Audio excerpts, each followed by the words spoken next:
صفحہ 57 صفحہ شروع میں اعوذ باللہ من الشیطان الرجیم بسم اللہ الرحمن الرحیم وَإِن كُنتُمْ عَلَى سَفَرٍ وَلَمْ تَجِدُوا كَاتِبًا فَرِهَانٌ مَّقْبُوضَةٌ فَإِنْ أَمِنَ بَعْضُكُمْ بَعْضًا فَلْيُؤَدِّ الَّذِي اؤْتُمِنَ أَمَانَتَهُ وَلْيَتَّقِ اللَّهَ رَبَّهُ وَلَا تَكْتُمُوا الشَّهَادَةَ وَمَن يَكْتُمْهَا فَإِنَّهُ آثِمٌ بِقَلْبِهِ وَاللَّهُ بِمَا تَعْمَلُونَ عَلِيمٌ صدق اللَّهُ مولانا العظيم وصدق رسوله النبي الأمي الكريم ونحن على ذلك لمن الشاهدين والشاكرين والحمد لله رب العالمين۔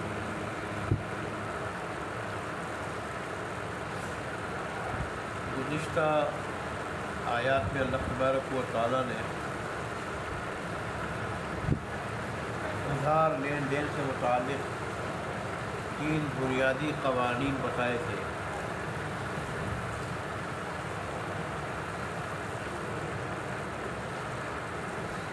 پہلا قانون کہ جب ادھار کا لین دین کرو تو اس کو لکھ لیا کرو۔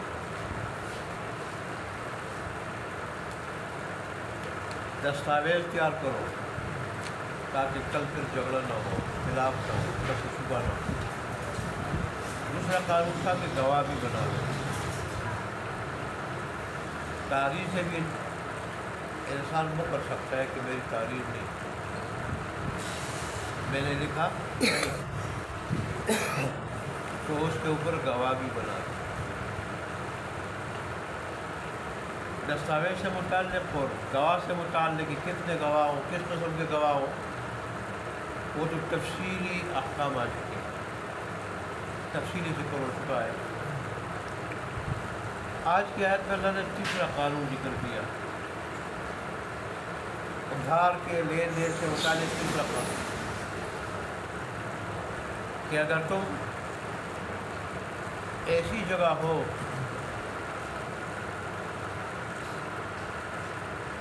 یا اگرچہ سفر کا ذکر کیا گیا ہے کہ اگر تم سفر میں ہو اور تمہیں کاتب لکھنے والا، دستاویز لکھنے والا نہ ملے تو اس وقت پھر کیا کرو؟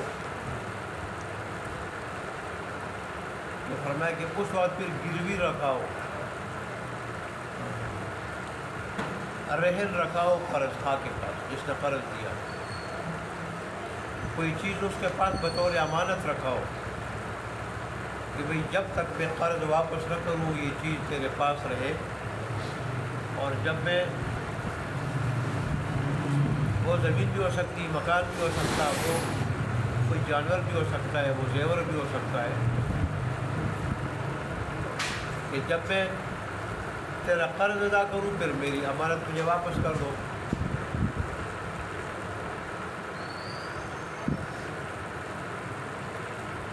حضرت مفتی تقی عثمانی صاحب نے اپنی تفسیر میں لکھا ہے کہ اصل جو چیز ہے وہ دستاویز ہے اور پھر اس کے اوپر گواہ بنانا ہے۔ یہ جو رہن رکھنے والی بات ہے یہ جائز تو ہے، پسندیدہ نہیں، مروت کے خلاف ہے کہ جب کسی کو قرض ہے تو اس سے کہے کہ بھی میرے پاس کوئی چیز رکھا دو، تو قرض دوں گا نہیں تو نہیں دوں گا۔ قرض کی حفاظت کے لیے دستاویز بھی ہو سکتی ہے، قرض کی حفاظت کے لیے گواہ بھی ہو سکتے ہیں، تو یہ پسندیدہ تو نہیں ہے، البتہ جائز ہے، جواز میں کوئی شبہ نہیں۔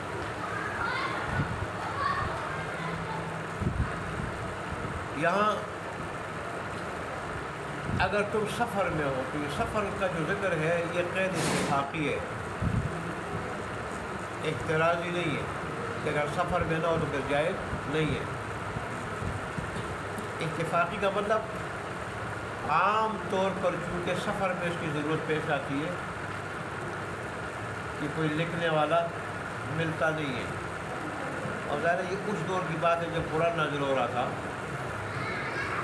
اس وقت شرح اخوان کی بہت کم تھی، کوئی ان کا دکان میں لکھنے والا ملتا تھا شہر میں، تو پھر سفر میں کیسے مل سکتا تھا؟ وہاں تو اور بھی نادر تھا اس کا ملنا۔ آج کل ہم اپنا زمانہ خیال کرتے ہیں تو ظاہر ہے آج کل تو لکھنے والے ہر جگہ مل جاتے ہیں، یہ اس وقت کی بات ہے۔ لیکن بہرحال عام طور پہ ضرورت پیش آتی ہے رہن رکھنے کی سفر میں کہ وہاں لکھنے والے مل کر، زیادہ ضرورت سفر میں پیش آتی، اس لیے جو ہے سفر کا ذکر کیا گیا۔ اس کا یہ مطلب نہیں کہ اگر آدمی جو ہے مقیم ہو تو رہن نہیں رکھ سکتا کسی کے پاس۔ خود رسول اللہ صلی اللہ علیہ وسلم نے ایک مرتبہ اپنی ازواج مطہرات کے لیے غلہ لیے ایک یہودی سے، بعض روایت میں کہ 20 سا، بعض روایت میں کہ 30 سا۔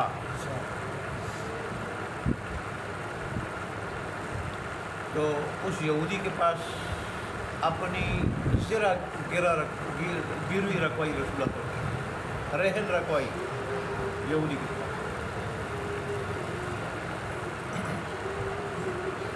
ظاہر ہے یہ رکھنے والے کے لیے پسندیدہ نہیں، مطلب ہے کہ یہودی کی جگہ کوئی مسلمان ہوتا جو قرض دے رہا تھا اس کے لیے پسندیدہ نہیں۔ جو بیچارہ رکھواتا ہے تو مجبور ہوتا ہے، وہ تو قرض لیتا ہے، وہ تو قرض لیتا ہے۔ تو یہاں جو ہے وہ رکھوانے والا یہودی تھا، ظاہر ہے وہ تو ویسے ہی مکلف نہیں تھا اسلام کے احکام کا۔ تو بہرحال سفر ہو یا اقامت ہو، دونوں حالتوں میں گیری رکھوانا جائز ہے۔ یہ سفر کا جو قید ہے یہ اتفاقی ہے کہ عام طور پر زیادہ ضرورت سفر میں پیش آتی ہے۔ اور پھر رسول اللہ صلی اللہ علیہ وسلم نے اپنی پوری زندگی یہ زرہ جو آپ نے گروی رکھوائی تھی یہ آپ چھوڑا نہ سکے یہودی سے۔ رسول اللہ صلی اللہ علیہ وسلم کے وصال کے بعد پھر حضرت ابوبکر صدیق صلی اللہ علیہ وسلم نے یہودی کا قرض ادا کے رسول اللہ صلی اللہ علیہ وسلم کی وہ زرہ واپس لی۔ زرہ کہتے ہیں لوہے کی قمیص کو جو جنگ کے دوران پہنی جاتی ہے، لوہے کی قمیص۔ تو بہرحال اگر لکھنے والا نہ ملے اور قرضخواہ میں سے اعتماد نہ کرے، بھروسہ نہ کرے، اور وہ گروی رکھوانا چاہے، اپنے پاس رکھنا چاہے، تو اس کی بھی اجازت ہے، خاص سفر ہو یا کیا ہو، حاضر ہو، اقامت کی حالت۔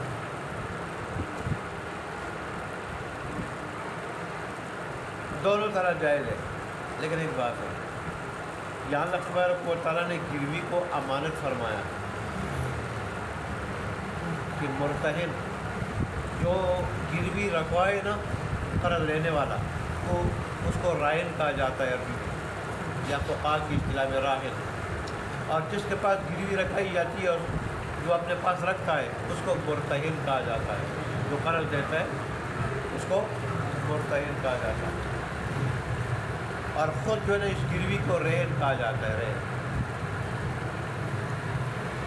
تو یہ امانت ہے، مرتہن جس کے پاس رکھی جاتی ہے یہ گروی، یہ اس سے فائدہ نہیں اٹھا سکتا، اس کو استعمال نہیں کر سکتا۔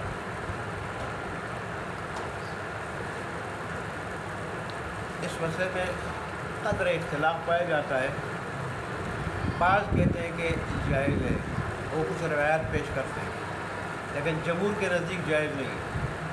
اور وہ جو بعض روایات پیش کرتے ہیں، جمہور کہتے ہیں کہ یہ اس وقت کی بات ہے جب سود حرام نہیں ہوا تھا، جب سود حرام نہیں ہوا تھا، اور جب سود حرام ہوا تو اس کے بعد جو ہے اس کی کیا قطعی ممانت ہے، اور یہ سود ہے، اور سود رہنا کیا ہے، ناجائز ہے، حرام ہے، لہذا گروی سے فائدہ اٹھانا ناجائز ہے، حرام ہے، اور یہ امانت میں خیانت ہے، تو اس لیے جو ہے وہ گروی سے کوئی فائدہ نہ اٹھائے۔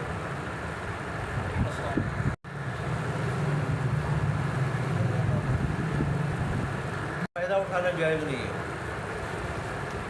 جن روایات میں ذکر آتا ہے وہ سود کی ممانت سے پہلے کی بات ہے، اور جب سود کی ممانت ہو گئی اور رسول اللہ صلی اللہ علیہ وسلم نے پھر کہہ دیا کل قرض جرى نفعا فهو الربا، ہر وہ قرض جو نفع کھینچ لائے تو وہ سود ہے. سراح سے آپ نے فرمایا ہر وہ قرض جو نفع کھینچ لائے تو وہ کیا ہے؟ سود ہے. یعنی قرض کے بدلے میں نفع نہیں حاصل کر سکتا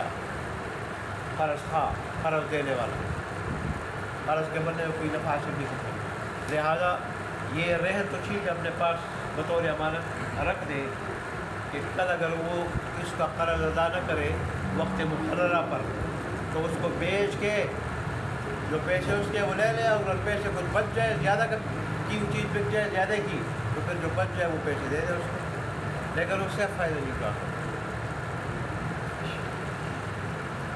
ایک شکل میں فائدہ اٹھا سکتے ہیں ایک صورت میں کہ جتنا فائدہ اٹھائے تو اتنے پیسے پھر قرض سے کیا کرے؟ منہا کرے، مستثنا کرے کہ بھی میں نے تیری چیز سے اتنا فائدہ اٹھایا، اتنی مالیت کا بنتا ہے، میں مکان ہے اس کا کرایہ اس نے استعمال کیا ہے، تو جتنا کرایہ استعمال کیا اتنا پھر قرض سے کیا کرے؟ منہا کرے. ظاہر ہے یہ تو پھر قرض سے فائدہ اٹھانا نہ ہوا، قرض سے فائدہ، بلکہ اس نے اسی کی اجرت ادا کی، کرایہ ادا کر دیا، پیسے ادا کر دیے. لہذا اس کی ایجاد ہے ایک صورت، اس کی ایجاد ہے. باقی کسی صورت کی جو اس کی ایجاد نہیں ہے کہ گروی سے کوئی فائدہ اٹھائے. میں فائدہ اٹھانا تو جائز ہی نہیں. اگر کوئی فائدہ اٹھاتا ہے تو پھر اس کے پیسے ادا کرے، اس کے پیسے ادا کرے. اور آج کل بعض جگہوں میں بعض لوگوں میں یہ رواج ہے کہ وہ گروی اپنے پاس رکھتے ہیں اس لیے ہے کہ اس سے فائدہ اٹھائے مفت میں بلا عوض، قرض سے اس کو پورا مل جاتا ہے. یہ جو فائدہ اٹھایا کس لیے اٹھایا؟ کس چیز کے بدلے میں اٹھایا؟ کس چیز کے عوض اٹھایا ہے؟ قرض اس نے لے لیا اور اس کا مکان یا دکان اپنے پاس رکھا دیا، اس کی کار اپنے پاس رکھا دی، کار کو استعمال کرتا رہا، یا جانور تھا اس کو استعمال کرتا رہا، تو وقت مقررہ پر قرض تو لے لیا پورا کا پورا، کار کو استعمال کیا کس چیز کے بدلے؟ مکان استعمال کیا کس چیز کے بدلے؟ ظاہر جو قرض لیا ہے اس سے فائدہ اٹھایا نا، اور یہی فائدہ سود ہے. کل قرض جرى نفعا فهو ربا، ہر وہ قرض جو نفع کھینچ رہا ہے وہ سود. اللہ اکبر. یہاں مفسرین لکھتے ہیں فَلْيُؤَدِّ الَّذِي اؤْتُمِنَ أَمَانَتَهُ، کہ وہ شخص کہ جس کے پاس امانت رکھائی گئی ہے، ٹھیک، اس کو چاہیے کہ امانت ادا کرے. فرماتے ہیں اس کا مخاطب قرض لینے والا بھی ہے اور گروی رکھوانے والا بھی ہے. قرض لینے والے اور لینے والا اس کا مخاطب ہے، تو کیا مطلب؟ اللہ تبارک و تعالیٰ قرض لینے والے کو کہتا ہے مخروض کو کہ بھئی جو قرض تو نے لیا ہے وہ تیرے پاس امانت ہے، تیرے پاس کیا ہے؟ امانت ہے. اگر تجھ سے قرض دینے والے نے کوئی دستاویز تجھ سے نہیں لی، تحریر نہیں لی، اور اس نے تجھ سے کوئی گروی نہیں رکھائی، تو تیرے اوپر اعتماد کیا ہے، تیرے اوپر اعتماد کیا. اب یہ قرض صرف قرض نہیں ہے بلکہ امانت ہے. کیا ہے؟ امانت ہے. جیسے امانت کا احترام لازم ہے، اب اس قرض کا احترام بھی لازم ہے. اور اس کا احترام کیا ہے کہ وقت پہ ادائیگی، وقت پہ ادائیگی. یعنی وقت پہ ادائیگی نہیں کرے گا تو قرض کی شکل میں جو امانت ہے اس میں خیانت کا مرتکب ہوگا، خیانت کا مرتکب ہوگا.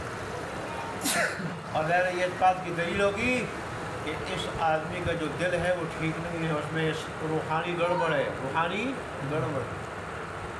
جیسے رسول اللہ صلی اللہ علیہ وسلم نے فرمایا کہ اگر وہ سنو جسم کے اندر گوشت کا ایک لوتھڑا ہے، اگر وہ ٹھیک ہو سارا جسم ٹھیک ہوتا ہے، اور اگر وہ فاسد ہو جائے، بگڑ جائے تو سارا جسم کیا ہو جاتا ہے؟ بگڑ جاتا ہے. فرمایا وہ لوتھڑا دل ہے. یہ دل جب ٹھیک ہوتا ہے انسان سارا ٹھیک ہوتا ہے. یہی دل ایمان کا مرکز ہے، یہی دل عقائد کا، نظریات کا مرکز ہے. نظریہ ٹھیک، عقیدہ ٹھیک، تو اس کے اعمال بھی ٹھیک، اور اگر اس میں گڑبڑ ہے تو اعمال میں بھی کیا ہے؟ گڑبڑ ہے، اعمال بھی اس کے مطابق۔ جو لوگ شرک کرتے ہیں، بت پرستی کرتے ہیں، غیر اللہ کے نام نیاز دیتے ہیں، ظاہر ہے دل میں گڑبڑ ہوتی ہے نا، عقیدے میں، نظریے میں گڑبڑ ہوتی ہے، تو ظاہر ہے پھر اس کے اعمال بھی اس قسم کے ہوتے ہیں۔ ایسے ہی جس آدمی کے دل میں تکبر ہو، اعضاء سے وہ تکبر ظاہر ہوتا ہے، زبان سے وہ ظاہر ہوتا ہے، ناک سے، چہرے سے، یہ منہ پھلاتا ہے، ناک چڑھاتا ہے، اکڑتا ہے، تو ساری چیزوں سے وہ، سارے اعضاء سے، جسم سے، اعمال سے، حرکات، سکنات سے وہ تکبر ظاہر ہوتا ہے۔ ایسے حسد ہو تو بھی دوسرے کی ترقی سے وہ جلتا ہے اور پھر اس کو نقصان پہنچانے کی کوشش کرتا ہے۔ کینہ ہو تو بھی دل میں، کفر ہو، شرک ہو، اور اگر اس دل میں ایمان ہو تو اس کا بھی پتہ چلتا ہے، اخلاص ہو تو اس کا بھی پتہ چلتا ہے۔ کس چیز سے؟ اس کے اعضاء کے اعمال سے، حرکات اور سکنات سے۔ اس لیے اللہ تبارک و تعالیٰ نے فرمایا کہ قرض دینے والا بھی اس کو گڑبڑ نہ کرے، اور جس کے پاس گروی رکھائی گئی ہے وہ بھی امانت ہے اس کے پاس، لہذا وہ اس میں خیانت نہ کرے، اس کو استعمال نہ کرے، اس کو استعمال نہ کرے۔ اور اسی طرح اللہ تبارک و تعالیٰ نے فرمایا، بلکہ یہ جو میں نے جتنی تقریر کی، خاص کر قرآن میں تو اس کو گواہی کے ساتھ ذکر کیا اللہ تبارک و تعالیٰ نے، اگرچہ وہ ساری چیزیں گڑبڑ پہ دلالت کرتی ہیں ساری چیزیں، لیکن اللہ نے خاص کر گواہی کے ساتھ اس کو ذکر کیا ہے، اس لیے کہ حق، سچ گواہی دینا بڑا مشکل ہوتا ہے۔ اس میں اگلے بندے کا اثر و رسوخ بھی حائل بن جاتا ہے، اثر و رسوخ بھی حائل بن جاتا ہے، اگلے بندے کا رشتہ بھی حائل بن جاتا ہے، اگلے بندے کے ساتھ دشمنی وہ بھی بیچ میں حائل بن جاتی ہے، رکاوٹ بن جاتی ہے۔ تو حق سچ گواہی دینا بڑا مشکل ہے۔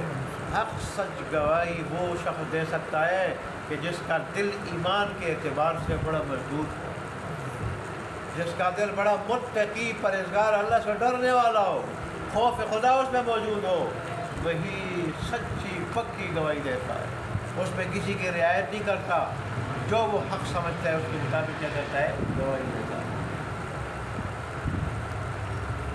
اس لیے تو اللہ تبارک و تعالیٰ نے فرمایا بلا تکتموا الشہادہ، گواہی کو مت چھپاؤ، اور خاص کر گواہی اس وقت چھپانا ناجائز ہے اور گواہی دینا لازم ہے کہ جب گواہی دینے والا کوئی اور نہ ہو، اس کے سوا کوئی اور گواہی دینے والا نہ ہو، اور یہ سمجھتا ہے میں گواہی نہیں دوں گا تو اس آدمی کا نقصان ہو جائے گا، اس کا حق ضائع ہو جائے گا، اس صورت میں اس کو گواہ دینا لازم ہے، گواہی دینا لازم ہے۔ اور گواہی نہ دینا، گواہی ظاہر ہے گواہی چھپا دینا ہے، گواہی نہ دینا، گواہی چھپا دینا، حق بات کو چھپا دینا، یہ گناہ، یہ اگر گواہی چھپائے گا تو گناہ گار ہو۔ اور ظاہر ہے اس کے ساتھ اللہ نے فرمایا کہ جو گواہی چھپاتا ہے تو اس بات کی دلیل ہے کہ اس کا دل کیا ہے؟ گناہ گار ہے، یہ دل گڑبڑی ہے، اس میں روحانی فساد ہے، روحانی بگاڑ ہے اس میں۔ بہرحال اللہ نے جتنی کتابیں بھیجی ہیں، قرآن بھیجا ہے، جتنے انبیاء بھیجے ہیں، دل پہ محنت کرنے کے لیے، دل پہ محنت کرنے کے لیے کہ انسان کے دل پہ محنت کرو، اس کا دل جب بن جائے گا تو یہ سارا بن جائے گا، اور اس کا دل جب بگڑا ہوگا تو پھر یہ سارا بگڑا ہوگا۔ جتنی بھی کتابیں ہیں سب کی محنت دل پہ، انبیاء کی محنت دل پہ، اور اولیاء اللہ کی محنت کس پہ ہے؟ دل پہ ہے کہ دل بن جائے تو انسان بن جاتا ہے، دل بگڑ جائے تو پھر انسان نہیں ہوتا، انسانی شکل میں جانور ہوتا ہے۔ انسان اگر انسان بن جائے نا تو اس سے دشمن بھی جو ہے نا متاثر ہو کے دوست بن جاتے ہیں،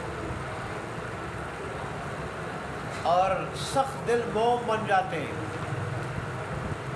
سخت کافر جو ہے نا، سخت کافر، کٹر کافر، وہ بھی کلمہ پڑھے بغیر رہ نہیں سکتے۔ اس پر صحابہ کی زندگی، تابعین، تبع تابعین کی زندگی، خاص کر صحابہ کی زندگی، اس پہ وہ کیا ہے؟ شاہد عدل ہے، شاہد عدل ہے۔ کتنے ہی یہودیوں نے عدالتوں کے فیصلے دیکھے کہ ایک طرف مسلمان کھڑا ہے جج کے سامنے اور دوسری طرف یہودی پکا دشمن مسلمان اور اسلام کا کھڑا ہے، لیکن جب بظاہر حالات کے اعتبار سے فیصلے کا تقاضا ہے یہودی کے حق میں کیا جائے، فیصلہ مسلمان کے خلاف یہودی کے حق میں کیا جاتا ہے، وہ حالانکہ حقیقت میں یہودی حق میں نہیں ہوتا، حق میں مسلمان ہوتا ہے، لیکن ظاہری حالات کے اعتبار سے وہ یہودی حق میں نظر آتا ہے، تو جب فیصلہ اس کے حق میں ہو جاتا ہے یہودی کلمہ پڑھ کے مسلمان ہو جاتا ہے۔ کتنے ہی واقعات ہیں اس طرح۔ تو بہرحال عمل دین اسلام کے خلاف ہونا یہ اس بات کی دلیل ہے کہ دل میں گڑبڑ ہے، روحانی فساد ہے، بگاڑ ہے۔ اللہ تبارک و تعالیٰ نے قرآن بھی اس دل کو بنانے کے لیے بھیجا، اور سب سے عظیم کتاب، جس رسول نے فرمایا کہ دلوں پہ بھی زنگ چڑھ جاتا ہے، اور جیسے سونے اور چاندی کے زنگ کو، لوہے کے زنگ کو اتارنے کے لیے بٹی ہوتی ہے، دلوں کے زنگ کو اتارنے کے لیے اللہ نے قرآن کو بھیجا ہے۔ یہ دلوں کے زنگ کو اتارنے والا ہے۔ قرآن کے پاس آؤ گے، اس کو سنو گے، اس کو سمجھو گے، اس پہ عمل کرو گے، دل شیشے کی طرح صاف ہو جائے گا، اور پھر اس میں نیکی آئے گی، اللہ کی طاعت آئے گی، اللہ کی محبت آئے گی، دین پہ عمل آئے گا، کوئی اور چیز نہیں ہے۔ اللہ ہمیں دیندار بنا دے۔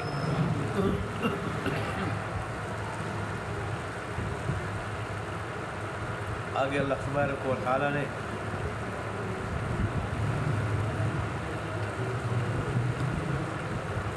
ایسا جملہ ارشاد فرمایا کہ جوڑا سب کہ یاد رکھنا، حقیقت تو بندوں سے چھپا لوگے، حقیقت تو بندوں سے چھپا لوگے، اور شاید بندوں کی سزا سے بچ جاؤ گے، لیکن اللہ سے نہیں چھپا سکتے، اللہ سے نہیں چھپا سکتے۔ یاد رکھنا، جو بھی عمل کرتے ہو، جو بھی کام کرتے ہو، اللہ ان سارے کے سارے کاموں کو خوب جاننے والا ہے، ان سے پوری طرح واقف ہے۔ گواہی حق دو گے تو بھی اللہ جانے گا، نہ حق دو گے تو بھی اللہ جانے گا، امانت میں خیانت کرو گے تو بھی اللہ جانتا ہے اس کو، اور امانت میں خیانت نہیں کرو گے، حفاظت کرو گے تو بھی اللہ اس کو جانتا ہے، اور اللہ پھر ہر ایک کو اس کے عمل کے مطابق سزا جزا دے گا۔ اس لیے اللہ کو حاضر ناظر سمجھ کے قرآن کے مطابق، اللہ کے حکم کے مطابق ہر کام کرنا، پھر دنیا بھی تمہاری، آخرت تمہاری، وہ رب تمہارا، اور رب تمہارا تو ساری کائنات تمہاری۔ جب رب ہمارا ہو جائے، اللہ کرے کہ رب ہمارا ہو جائے، رب ہمارا ہو جائے، پھر جنت ہماری، دنیا ہماری، آخرت ہماری، پھر ہمیں کس چیز کی فکر ہے؟ قرآن پہ یہ بتا رہا ہے۔ دیکھیں جی ترجمہ دیکھ لیں۔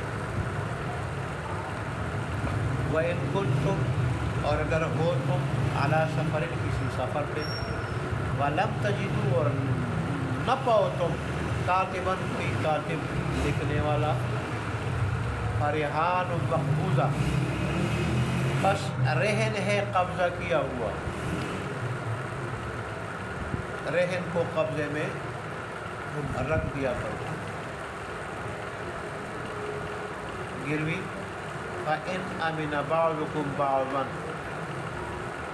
بس اگر بھروسہ کرے تم میں سے بعض پر، فَلْيُؤَدِّ الَّذِي اؤْتُمِنَ، بس چاہیے کہ ادا کرے وہ شخص کہ جس کے پاس امانت رکھائی گئی ہے، بعد ترجمہ کیا ہے کہ جس پہ بھروسہ کیا گیا ہے، ٹھیک، کیا ادا کرے؟ امانت، وہ اپنی امانت۔ یہ آیت بڑی جامع ہے، قرض کو بھی شامل ہے، گروی کو بھی شامل ہے۔ وَلْيَتَّقِ اللَّهَ رَبَّهُ، اور چاہیے کہ اپنے رب سے ڈرے۔ دیکھیں، اور کسی سے اگر ڈرتا نہیں ہے کہ اور عالم کل نہیں، علیم خبیر نہیں، قادر مطلق نہیں، تو رب سے تو ڈرنا چاہیے نا، اوروں سے چھپا لے گا، رب سے نہیں چھپا لے گا۔ وَلْيَتَّقِ اللَّهَ، اور چاہیے کہ ڈرے اللہ سے، ربہ جو اس کا رب ہے، وَلَا تَكْتُمُوا الشَّهَادَةَ، اور مت چھپاؤ گواہی کو، وَمَنْ يَكْتُمْهَا، اور جو چھپائے گا اس گواہی کو، فَإِنَّهُ آثِمٌ قَلْبُهُ، تو بے شک اس کا دل گناہگار ہوگا، تو بے شک اس کا دل گناہگار ہے۔ یعنی اس بات کی دلیل ہے کہ اس آدمی کا دل کیا ہے، گناہگار ہے، گڑبڑی ہے، بگڑا ہوا ہے، اس میں گڑبڑ ہے، دل صحیح نہیں ہے، روحانیت کے لحاظ سے ٹھیک نہیں ہے وہ۔ وَاللَّهُ بِمَا تَعْمَلُونَ عَلِيمٌ، اور یاد رکھنا، اور اللہ تبارک و تعالی جو کچھ اعمال تم کرتے ہو ان اعمال کے بارے میں خوب جاننے والا، یعنی خوب جاننے والا، خوب واقف ہے ان اعمال کے، لہذا اللہ تبارک و تعالیٰ کو حاضر ناظر جان کے اللہ کے حکم کے مطابق ہر کام کرنا، یہاں تک کہ گواہی بھی دینا، قرض بھی ادا کرنا، اور گروی بھی واپس کرنا، اور اس سے فائدہ نہ اٹھانا۔ وآخر دعوانا